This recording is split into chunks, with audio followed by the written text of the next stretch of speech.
രണ്ടാമത്തെ ആൾ വടകരയിൽ നിന്ന് മത്സരിക്കുന്ന ശ്രീ പിണറായി വിജയൻ ഇവിടെ പാർട്ടിയുടെ അനിശ്ചിത നേതാവായിരുന്ന സമയത്ത് CPM നിന്നും പുറത്തുപോയ ശ്രീ TP ചന്ദ്രശേഖരൻ എന്ന് പറഞ്ഞ ആളെ 51 വെട്ടുവെട്ടി. അത് വെറും വെട്ടല്ല, അത് പൊതുനിരത്തിൽ വെച്ച് റോഡിൽ വെച്ച് ആണ് വെട്ടിയത്.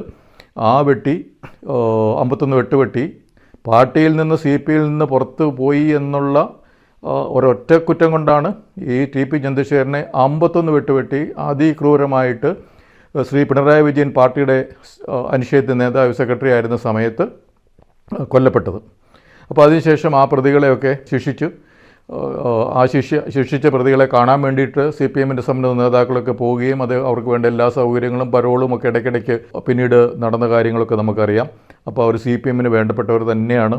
അപ്പോൾ ആ 51 വെട്ടുവെട്ടി ക്രൂരമായിട്ട് CPL നിന്ന് ആ പാർട്ടിയിൽ നിന്ന് പുറത്തു വന്നു എന്നുള്ള ഒറ്റ കാരണത്താൽ വധിക്കപ്പെട്ട ആ ചന്ദ്രശേഖരൻ്റെ ഭാര്യ KK രമ മത്സരിക്കുന്നു.